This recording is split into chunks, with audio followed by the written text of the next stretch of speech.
We're here with Lawrence Gowan, Yes. Larry Gowan, Gowan. All three. All three are All true. three are here.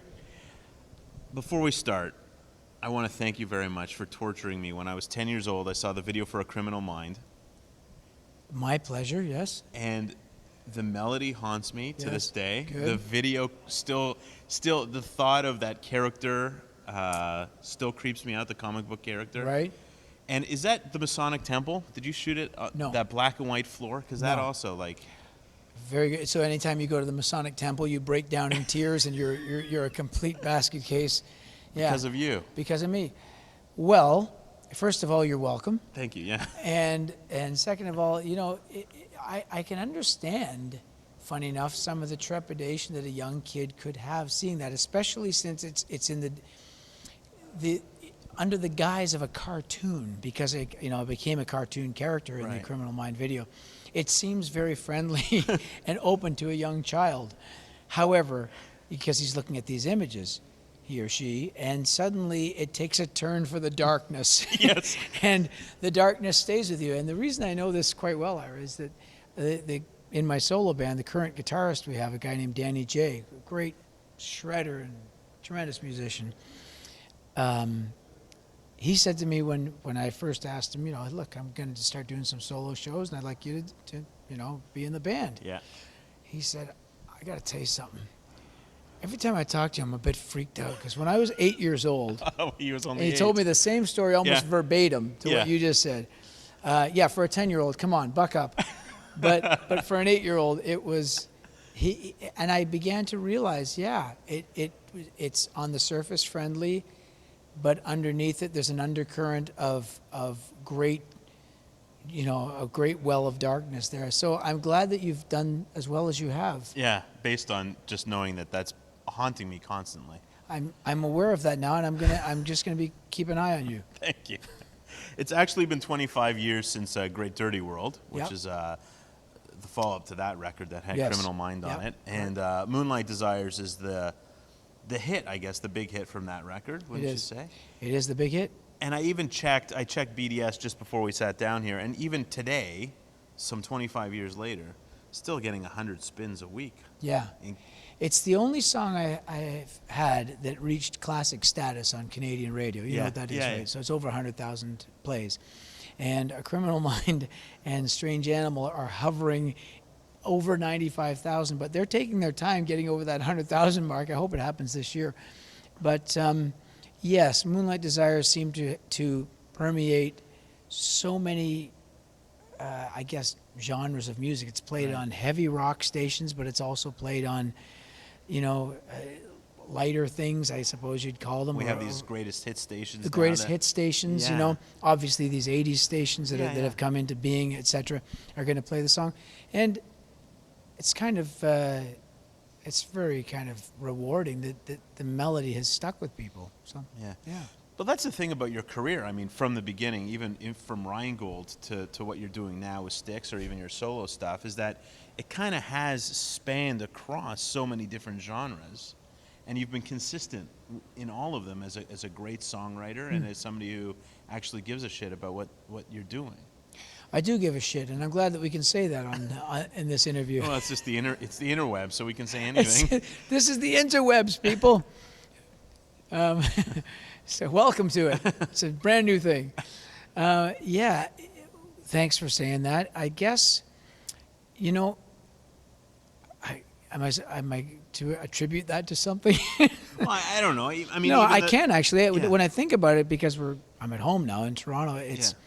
when I went to the conservatory here, I began to really broaden my musical vocabulary. Let's put it that way. Right. And I realized what it was in rock music that I particularly liked. I particularly liked rock that was adventurous and absorbed other forms of music, particularly classical, funny enough. So I loved Queen, and I loved Yes and Genesis and all prog those rock progressive, stuff, all that right. stuff. But even the Beatles stuff that utilized that in Sgt. Pepper, obviously, that entire album, and what that afforded them to do within the confines of rock was so expansive. And so anytime I've delved into something different like that, I've tried to do it to the most extreme degree that I can. And that's funny to say when it's everything from pop to even acoustic rock stuff. Well, that's what I was going to mention. I was going to mention the '93 record, Yeah. right, with "When There's Time to Love." Yeah. Which again is a departure from the early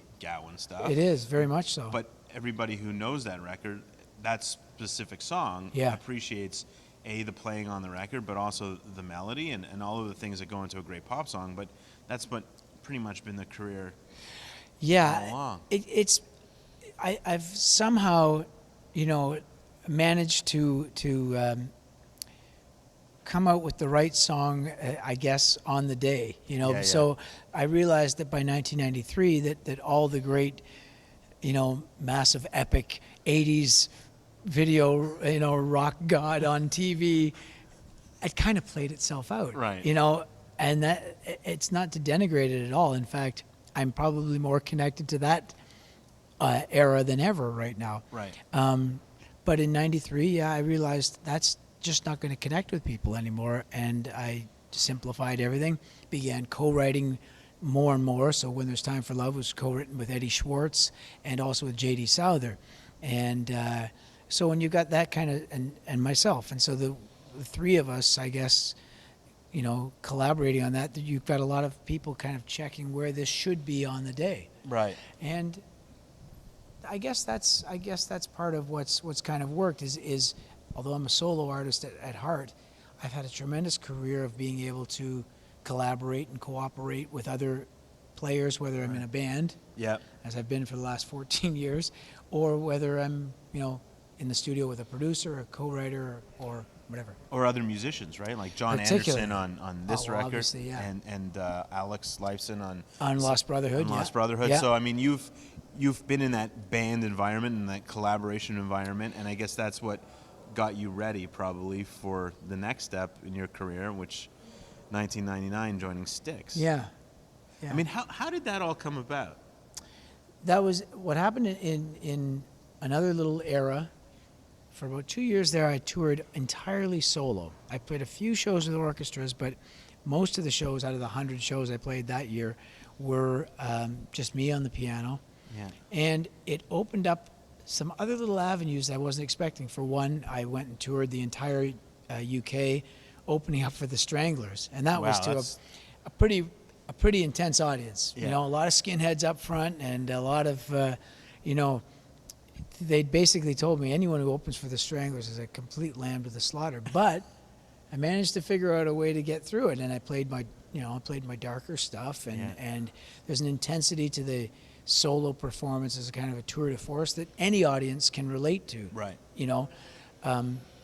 So it was during that time that I got asked to open for Styx at the New Montreal Forum, and that was 1997. And I remember the people around me, with the best of intentions, my tour manager and other people I know in Canada just said, "You don't open for anyone. I mean, in Canada, that doesn't make any sense. In Right. Montreal, that's one of your, I'd played the Montreal Forum, the old one, on my own. Right. 10 years earlier, but I thought, no, hang on. It's, there's going to be 15,000 people there. I love playing Montreal, and I want to see if, it was Donald K. Donald just said, play it solo on piano. I thought, well, if you're into it, I'll give it a shot. Yeah. And the audience sang along with all the songs. I opened up the choruses for them to sing them. And the band heard me, and every time I looked side stage after another song, there'd be another member of Styx standing there watching it and listening to it. And when I came off, Tommy Shaw said, "Man, I really enjoyed that, and we should work together again in the future." What that manifested itself as was a phone call 2 years later, 1999, Yeah. where he said, "Look, we've come to a complete crossroads here. We have to get a new piano player, vocalist. Would you consider doing it?" And I said I would definitely consider doing it because I kind of feel like I want to join this band. And that was it. Was it weird stepping into Dennis's shoes? I mean, I know for medical reasons he couldn't really tour, and there was kind of some weird stuff going on at the time. But was it? I mean, he was that band for many people. Was it weird stepping into those shoes? Well, it's funny, Ira. I can understand why you put it that way because it does seem like you're stepping into someone's shoes. But I really looked at the entire situation as in our very first meeting, they said, "You don't sound like Dennis. You Right. don't play like Dennis. You have a different stage persona from Dennis. However, we need someone that can do what Dennis did, in their own way." Yeah. So, right from the very start, and by the way, the first song we ever sang together was "A Criminal Mind," so that also kind of that helped, opened probably. me up to that Yeah. thinking. I looked at it like this. I have not stepped into anyone's shoes because that to me is impossible. I don't think that Sammy Hagar stepped into David Lee Roth's shoes. And if he did, those are some shoes. He probably did a lot of jumping. Well, the good news is David Lee Roth stepped back into Sammy He's back into his Yeah. old shoes Yeah. again. I wonder who's wearing whose shoes nowadays. No, I look at it like this. Everyone who's come into Styx, any band that makes it over a quarter of a century, let alone this band is into its fourth decade. Yeah. In fact, no, it's into its fifth decade now that I think about that. Yeah. 70s, 80s, 90s. Yeah, okay. So there's bound to be some upheaval along the way. I don't look at Ron Wood as having stepped into Brian Jones' shoes Right, fair. or Mick Taylor's shoes. And yet I see him as an integral part of the Rolling Stones today that without him, I think they'd be missing an awful lot. Even though he didn't play on Sticky Fingers and Exile and all those fantastic albums. With myself, I kind of see that what I've done with Styx is similar in that way, where I'm kind of part of that band as well. Everyone who's ever been in that band, to my mind, is still part of what that band is on stage, and it's Right. kind of everything's being honored that went before, and that all has amounted to what the band is today on stage. And my manner of performing is entirely different from what came before, just as Tommy Shaw is totally different from John Serluski, who Right. he supposedly stepped into the Right, shoes right, of. right. But it's an easy way of looking at it. But for a band to go on, they sometimes have to make difficult decisions and hopefully pick the right guy. And and I think Styx did. I like to think Styx did. Well, 13 Yeah. years now touring with them, and That's a long time. It's a long time. More shows played by this lineup than any previous lineup of Styx. And how many shows are coming? I mean, you're on tour for the rest of the year. Is that I the start plan? at the end of this week. We begin. This week is mainly focusing on the re-release of Great Dirty Yeah. World, which we'll come to.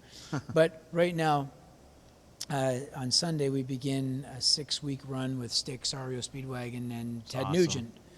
So this is There's one guy that doesn't necessarily fit with the other two, but not necessary. Who, me? Oh, because I'm Canadian? No, Is that what you're saying? Yeah, yeah. Oh, I see. Well, Ted's a little Wow. bit crazier than REO Speedwagon and Styx. Put it this way, I am wearing a flak jacket right now. Yeah. I'm that prepared for for the mayhem that's about to ensue. No, I'm looking forward to it. I happen to like him as a guitar player, so Yeah.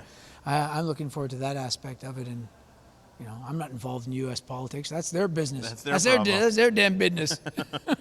Well, let's talk about the re-release because it's been 25 years, Yeah. and was it weird going back and listening to these songs and putting the puzzle back together, as it were? That's a very good way to put it. That you are putting the puzzle back together because with I started doing some solo shows again a couple of years ago, and we did Moonlight Desires and Awake the Giant, but Yeah. to listen to the whole record in order to remaster the record, to re-record 3 songs that were on the record, just taking them down to a singer-songwriter, piano and vocal, which are included. Yeah. And quite honestly, because we've been out, we've done 4 solo shows this year so far, and we've got 3 more coming up at Falls View in July. 6 of the songs are in the show now. There's a different manner of singing them, there's a different manner of delivering them, and there's reconnecting with lyrics that take on a different nuance of a different inflection, a different meaning. Yeah, because yeah. it's 25 years later. Right. And particularly the title track, which was never a single, but Great Dirty World, to sing those lyrics now compared to 1987 Yeah. means a different thing. Totally. And the song is hopefully, the way I've redone it, more relatable in today's world. Meanwhile, you've got the 1987 version on there, which sounds like the 80s and has that mentality, Yeah. and is a much younger man singing about what the Great Dirty World means to him in that time. Yeah. And I was happy, though, that the lyrics didn't feel uncomfortable to sing. They've just taken on a different nuance of meaning. And that's probably the secret the secret sauce to your lyrics is that they have to your music is that they have kind of sustained the 25 years or 27 years for A Criminal Mind. The secret sauce. I love that the secret sauce is fine. I think it's in these records. Yeah. Yeah. No, I'll tell you, as a songwriter, because there have been so many phenomenal lyricists that you wonder, how did they come out with that? How do you come up with something timeless? Well, you don't know Right. if You it's don't know when you're timeless or right. not. But if you spend enough time digging and spend enough focus on the lyrics, you'll come up with a few nuggets that can Yeah. kind of ring true, hopefully all through your life. Right. And I guess there are enough of them on this record that I don't feel uncomfortable singing them. That's what I'd say. You feel comfortable stepping into your own shoes. Boy, I'll tell you, that's kind of been a shock. Is just how much like I said, I just started again. Hadn't done a solo show in 11 years. Yeah. And in 2010, the very moment we started Cosmetics in the show, I thought, this feels very. This feels like the essence of who I am. It's wonderful that I'm a member of this band, being part of Styx. That's part of who I am too. But this really was. I wouldn't be there if I wasn't here. First of all, you know what I mean. I Yeah. wouldn't. And that music still is, like I said, it's of the very fabric of who I am. How many songs of these to make it? I know A Criminal Mind because I saw you play with Yeah. Styx and a couple years ago at the amphitheater. Awesome. Yeah, thanks. But how many of these songs will make it onto tour with Styx now? That's always difficult to answer. Jay Wise brought up a few times, should we start playing Strange Animal? Because we play A Criminal Mind, right? Yeah. And my answer is, if you want to play it, you want to learn it, we can do that. However, A Criminal Mind is such a signature song as far as, and the Styx do a great version of it, and it's different from the original. Still haunting, still creepy, by the Still way. creepy, still going to creep your mind out. There's a good performance of that, actually, that was recorded from a show in Pittsburgh that gets a lot of play. Anyway, but I guess if I were to say, look, guys, let's play Moonlight Desires, Yeah. I'm sure they would accommodate it, but honestly, they've got such a wealth of material, Totally. and I'm really happy if we go, oh, look at this, we're adding Sweet Madam Blue tonight, along with Queen of Spades, and along with Come Sail Away and Grand Illusion. That in that setting, I don't feel compelled Right. to go, hey, I think we should be doing Guerrilla Soldier now. It just There's enough material. kind of. I guess Yeah. it's a little, in a somewhat, I guess, like Phil Collins doing, it'd be great if when he was with Genesis, if they did In the Air Tonight, Yeah. but you don't have to. They can do Mama. Yeah. That works pretty damn good too. So it's like that. Favorite Styx song to sing before I let you go? And my favorite Styx song, well, to sing, my favorite Styx song is going to be this year. It's going to be, Oh, this year. yeah, it changes a lot. Yeah. I like doing Queen of Spades. That was a song from the Pieces of Eight album. Oh, shit. Now I'm going to change it. No, I like doing Pieces of Eight. Come to think of it, no. Pieces of Eight is a song that I think has got a lot of connection to the audiences in America, particularly right now because of the economic thing that they've been Right. pushing through and having to fight with. There's a lot of the lyrics resonate well with that. So that's my favorite to sing, but to play, my favorite is Renegade. Yeah, that's Tommy's song, yeah. Cool. Thanks so much for taking the time, man. My pleasure. It's Nice great- talking to you. And it's great that I got to finally meet the guy that's, in the subconscious there, freaking me out all the time. Right now, Yeah, I know. I'm doing it to you right now. Yeah, I you know know. that. You ever see, what's it, You Get Him to the Greek? Yeah, exactly. You're doing it right now. I'm doing that to you right now. Thanks, Larry. Cheers. Nice to see you.